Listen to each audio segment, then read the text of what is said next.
Saudara, kita masih dalam seri The Songs of Essence atau nyanyian ziarah, saudara ya, The Song Essence. Dan kita masuk ke dalam minggu yang saya beri judul Overwhelming Mercy atau belas kasih yang begitu melimpah, saudara ya. Nah, kita semua pernah punya hidup yang seakan-akan sesak, berasa overwhelmed banget. Pikiran padat banget, hati juga rasanya sesak sekali. Kayak mau masuk sesuatu lagi udah gak bisa karena sudah terlalu penuh, saking penuhnya. Dunia sangat sibuk, begitu pula hidup kita secara pribadi gitu ya saudara ya. Nah, apa sih yang sebenarnya kita lakukan ketika kita sedang merasa overwhelmed? Apa yang kita lakukan ketika kita sedang merasa sesak, saudara? Apa yang kita buat ketika seakan-akan gak ada space lagi untuk kita melangkah dan bergerak?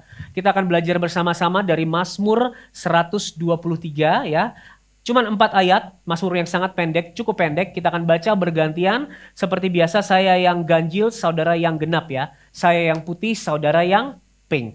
Oke, mari kita baca bersama-sama Mazmur 123 ayat 1 sampai 4. Nyanyian ziarah, kepadamu aku melayangkan mataku, ya engkau yang bersemayam di sorga. Lihat seperti mata para hamba laki-laki memandang kepada tangan tuannya, seperti mata hamba perempuan memandang kepada tangan nyonyanya, demikianlah mata kita memandang kepada Tuhan Allah kita sampai Ia mengasihani kita. Kasihanilah kami ya Tuhan, kasihanilah kami, sebab kami sudah cukup kenyang dengan penghinaan. Jiwa kami sudah cukup kenyang dengan olok-olok orang-orang yang merasa aman, dengan penghinaan orang-orang yang sombong. Demikian firman Tuhan. Saudara, teks kita hari ini menggambarkan ya, kalau kita ingat khotbah minggu lalu, para peziarah yang sedang naik ke Yerusalem dan mereka menyanyikan lagu ini. Sebuah ratapan kepada Allah. Ratapan yang puncaknya berkata, Tuhan kasihanilah kami. Pertanyaannya, kenapa mereka meratap? Jawabannya ada di ayat 3b dan ayat 4. Mereka kenyang dengan penghinaan, sudah cukup kenyang dengan olok-olok, sudah cukup kenyang dengan orang-orang yang merasa sombong dan merendahkan mereka. Mereka meratap, mereka berseru, mereka merasa sesak, kenyang karena mereka terlalu lama hidup di tengah dunia yang memandang rendah orang lain. Saudara, kalau kenyang ini saudara ya, dalam bahasa aslinya ini artinya penuh sampai meluap. Saudara, kok kekenyangan dan perutnya benar-benar begah tahu ya saudara ya. Mau makan satu butir pilus aja kayaknya gak bisa karena sudah terlalu kenyang. Aku gak bisa lagi menelan semuanya. I've had enough. Sudah terlalu penuh, I'm overwhelmed dan gak bisa lagi masuk apapun. Nah, ini sering kita rasakan saudara. Ketika kita sudah mulai kenyang dengan penghinaan. Ada yang pernah dihina saudara? Ada, kok Dani sering kayaknya dia paling keras saudara. Tapi kita semua pernah menerima penghinaan, pernah menerima olok-olok yang selalu berbicara tentang posisi yang direndahkan. Posisi yang ditolak, posisi yang disingkirkan, posisi yang diabaikan. Dan kita berkata, just give me a break. Bisa gak ini berhenti sih? Aku sudah cukup kenyang. Dan hari ini saudara melalui firman Tuhan kita akan melihat ketika kita kenyang akan penghinaan, ketika kita overwhelmed, jiwa yang penuh akan penghinaan, hati yang penuh dengan olok-olok, kemana kita harus berlari. So are you ready? Kita masuk ke poin yang pertama, yaitu lifting up our eyes. Ayat 1 bilang gini, nyanyian ziarah, kepadamu aku melayangkan mataku, ya engkau yang bersemayam di surga. Saudara, pemazmur ini di dalam kesesakannya berseru kepada Tuhan, berdoa kepada Tuhan. Dan by the way, ini cuma 4 ayat, sebuah doa yang tidak terlalu panjang, doa yang pendek, ratapan yang tidak terlalu bertele-tele tertuang dalam Mazmur 123. Ini menunjukkan sebuah kebenaran saudara bahwa kadang-kadang kita dalam hidup kesesakan tuh pengennya doa yang susah banget ya, mau doa itu susah banget. Saking penuhnya kita bingung gimana harus berdoa, jangankan merangkai kata yang indah ya, untuk berseru sepertinya gak ada kekuatan. Saya pernah mengalami hal seperti itu ketika hati benar-benar sesak, overwhelmed dengan segala yang ada di mobil. Saya coba dengerin ragu rohani, kayaknya kok Gak bisa ya, dengar khotbah juga gak ada yang masuk, makin penuh rasanya kepala. Sampai akhirnya saya cuma berdoa kepada Tuhan, aku sudah terlalu penuh ini Tuhan. Tolong aku tahu harusnya Injil mengkalibrasi hatiku, tapi sekarang aku kayaknya lagi gak pengen Injil-Injilan. Tolong aku, tolong aku. Doanya cuma sesingkat itu saudara, tapi percayalah bahwa Tuhan tidak mendengar doa kita karena indah dan panjang saudara.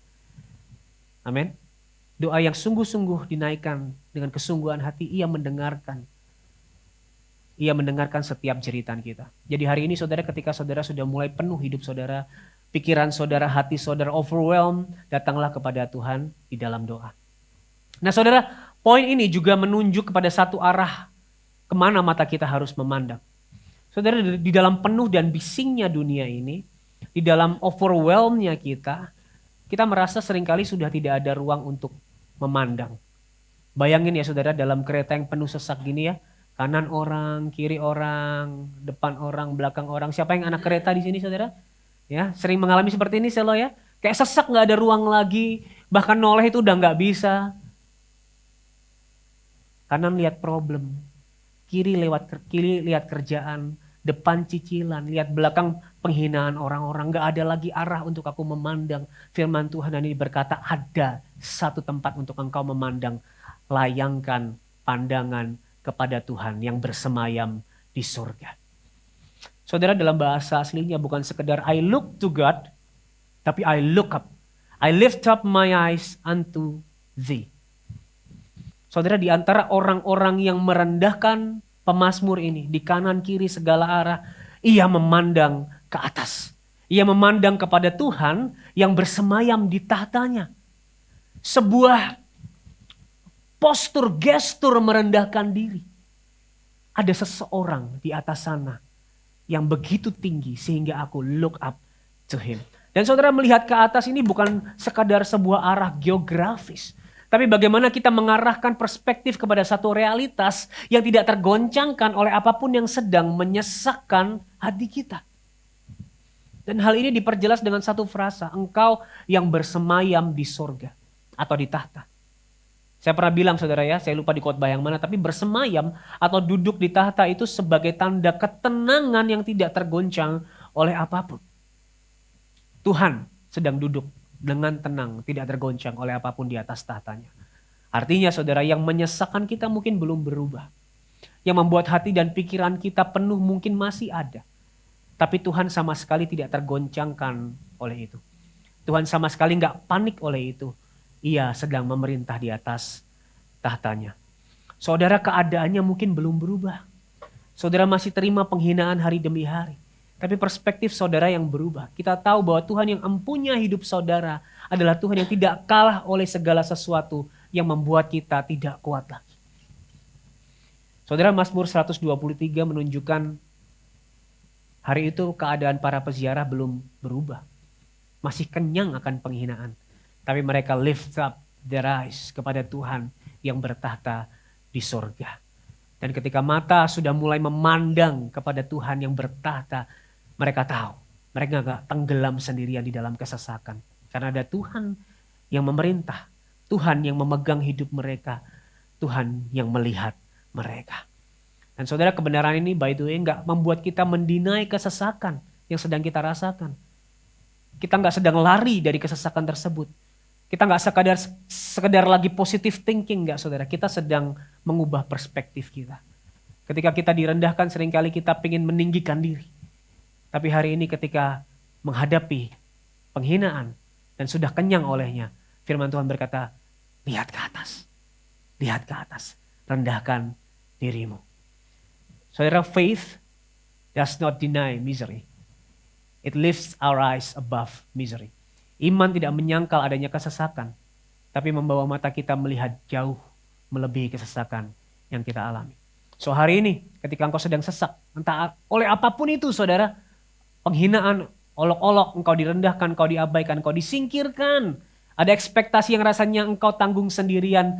Look up to God. Amin. Coba bilang kanan kiri, lihat ke atas. Lihat ke atas. Saya juga mau lihat ke atas karena saya kedinginan. Coba remote boleh tolong gak ya? Dingin banget saudara.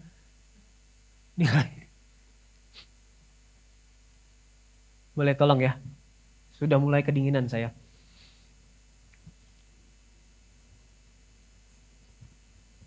Terima kasih. Bukan cuma dingin saudara, ngarahnya ke saya soalnya. Oke, thank you Novel. Alright.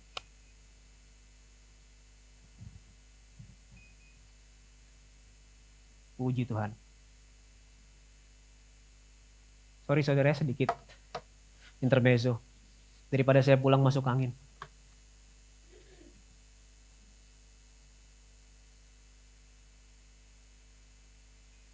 Oke, sudahlah ya. Saudara masih fokus, saudara? Masih fokus ya? Oke, yang pertama, look up to God. Kalau saudara udah nggak tahu lagi kemana harus memandang, nggak tahu lagi kemana harus melihat, lihatlah ke atas. Ada Tuhan yang duduk memerintah dan Tuhan yang melihat saudara dan mengerti setiap penderitaan saudara. Yang kedua, poin kedua adalah as the eyes of servants look to the hand of their master. Ayat 2 berkata, lihat seperti mata para hamba laki-laki memandang kepada tangan tuannya, seperti mata hamba perempuan memandang kepada tangan nyonyanya, demikianlah mata kita memandang kepada Tuhan Allah kita sampai Ia mengasihani kita. Saudara, kalau tadi kita melihat arah pandangan, sekarang kita melihat sikap hati dalam memandang Tuhan.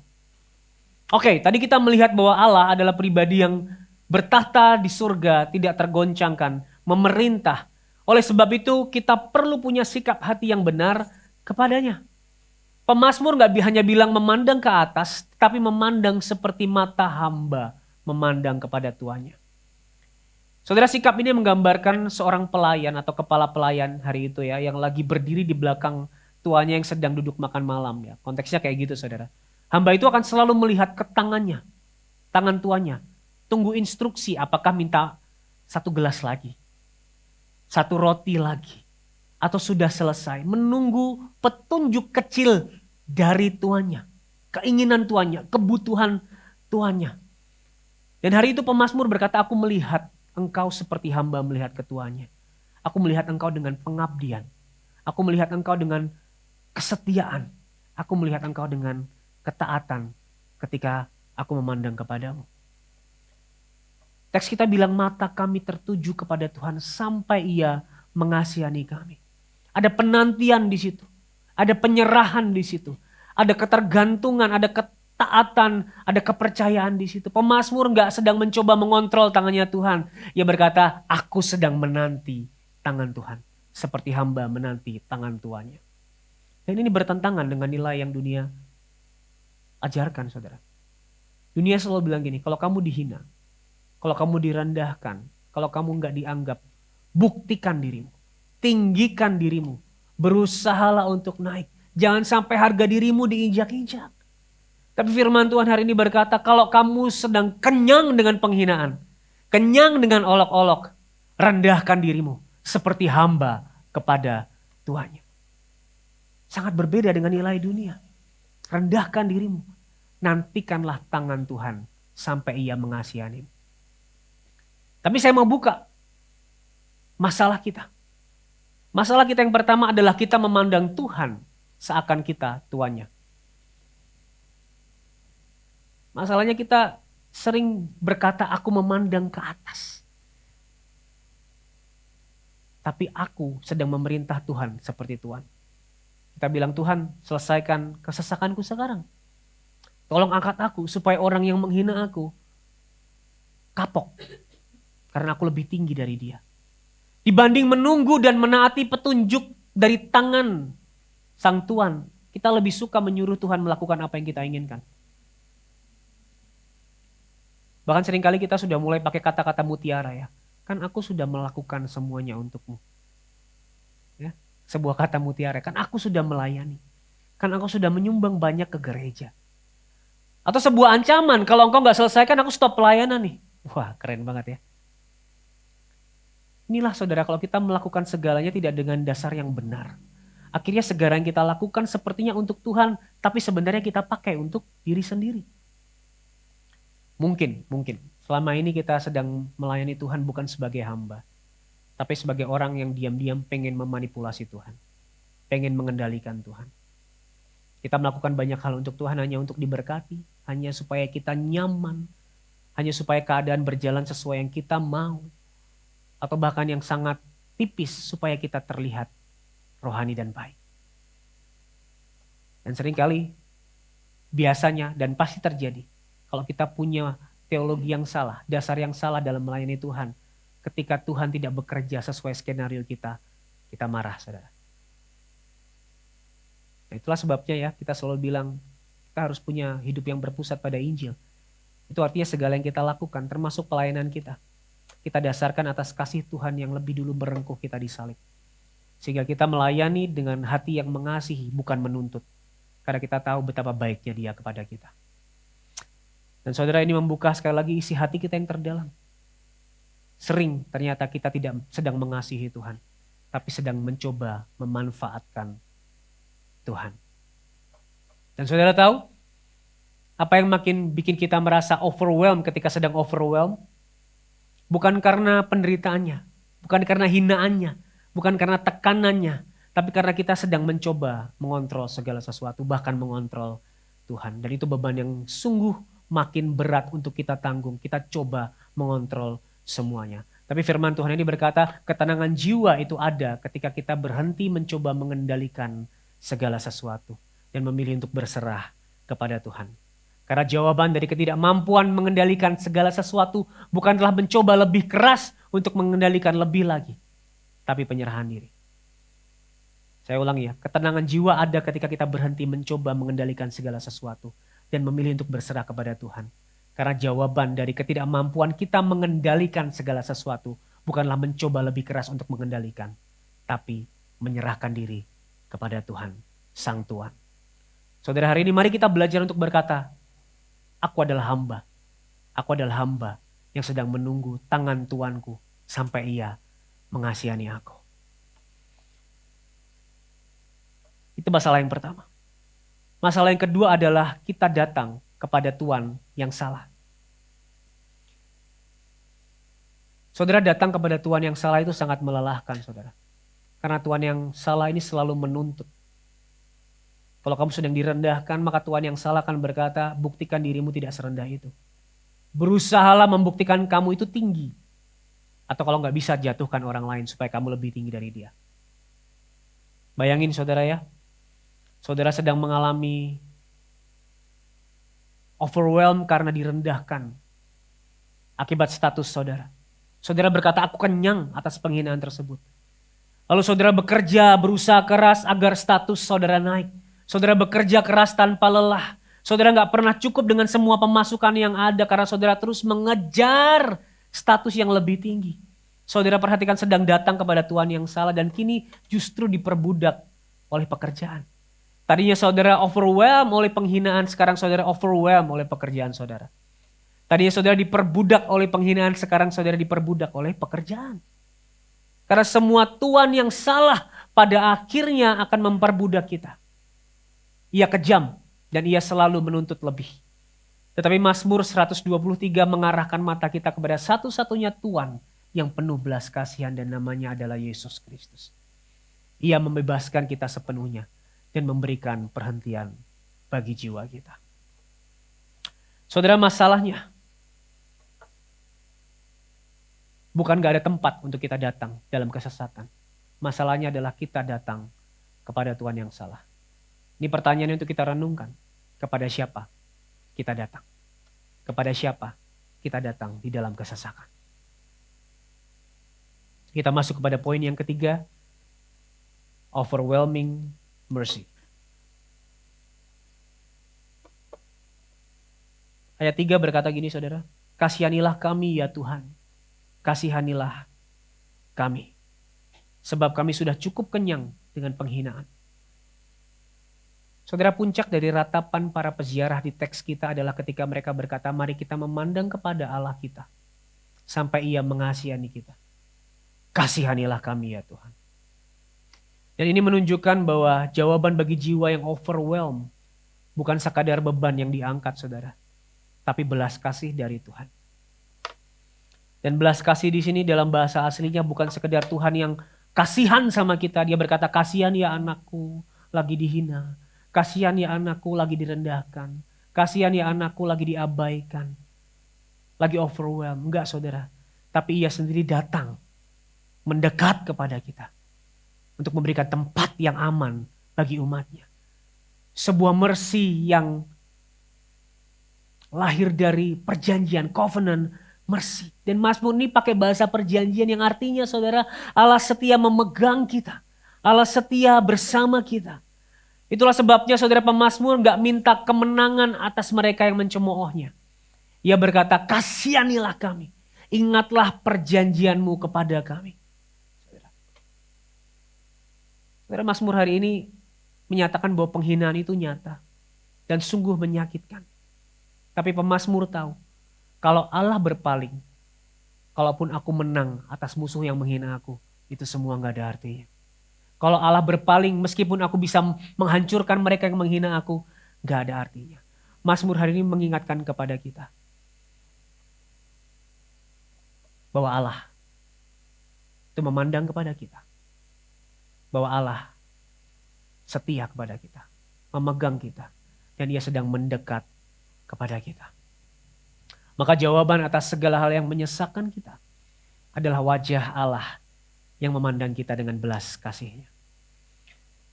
Saudara, when life becomes overwhelming, the soul finds rest in the overwhelming mercy of God. Ketika hidup terasa begitu menyesakkan, jiwa kita menemukan perhentian di dalam belas kasihan Allah yang melimpah. Saudara, ketika semuanya begitu menyesakkan, kita berpikir gak ada lagi space untuk apapun. Tapi belas kasih Allah melebihi itu semua. The overwhelming mercy of God mampu memasuki bahkan sudut-sudut terdalam hidupmu yang sudah penuh sesak oleh segala beban, penuh sesak oleh segala ekspektasi, penuh sesak oleh segala hinaan, penuh sesak oleh segala yang engkau pikul. Karena gak ada tempat yang gak bisa dijangkau oleh belas kasih Allah. Oleh sebab itu saudara, ketika saudara dalam kesesakan berserulah, kasihanilah kami ya Allah. Saudara, dunia dan segala kesibukannya gak pernah memberi waktu kita untuk bernafas. Gak pernah memberi kita waktu untuk beristirahat. Selalu berkata, prove yourself.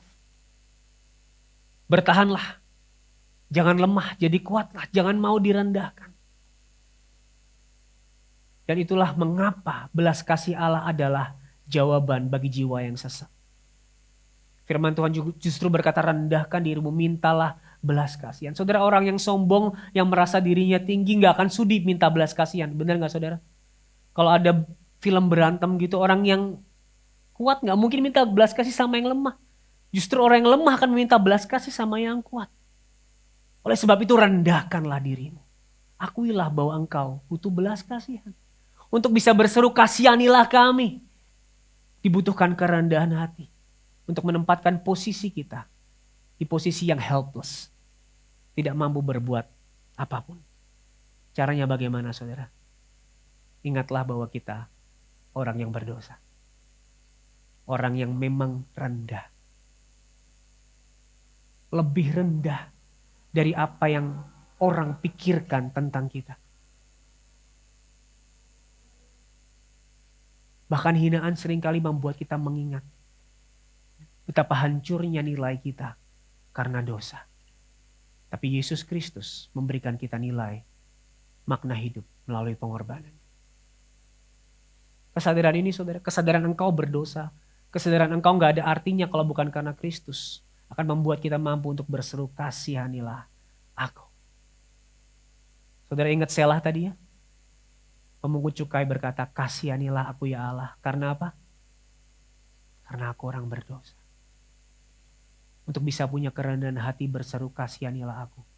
Akuilah bahwa saudara dan saya orang berdosa. Saudara, belas kasih Allah memberi ruang bagi jiwa kita untuk bersandar. Dan membuat jiwa kita mampu berhenti membuktikan diri. Saudara, Mazmur hari ini bilang dalam kesesakan nantikanlah belas kasih Allah. Pertanyaannya, sampai kapan kita menanti? Ada nggak sih jaminan belas kasihnya pasti ada bagi kita? Apa jaminannya Tuhan yang satu ini akan memberikan belas kasihnya bagi kita? Saudara, perhatikan, jaminannya adalah ketika Kristus menyatakan dengan pasti belas kasih Allah di kayu salib 2000 tahun yang lalu buat saudara dan saya.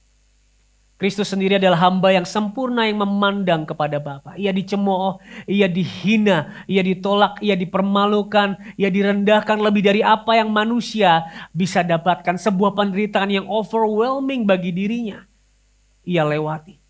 Agar hari ini saudara dan saya yang mengalami overwhelming kesesakan karena dosa, tekanan hidup, beban, hinaan, bahkan kelelahan, bisa menerima overwhelming mercy of God. Saudara, jika Allah mencurahkan belas kasih yang begitu limpah di dalam salib Kristus ketika kita masih berdosa, maka ia pasti melimpahkan belas kasih di dalam kesesakan bagi kita yang sekarang adalah anak-anaknya. Amin. Siapa yang anak-anak Allah? Boleh lambaikan tangan.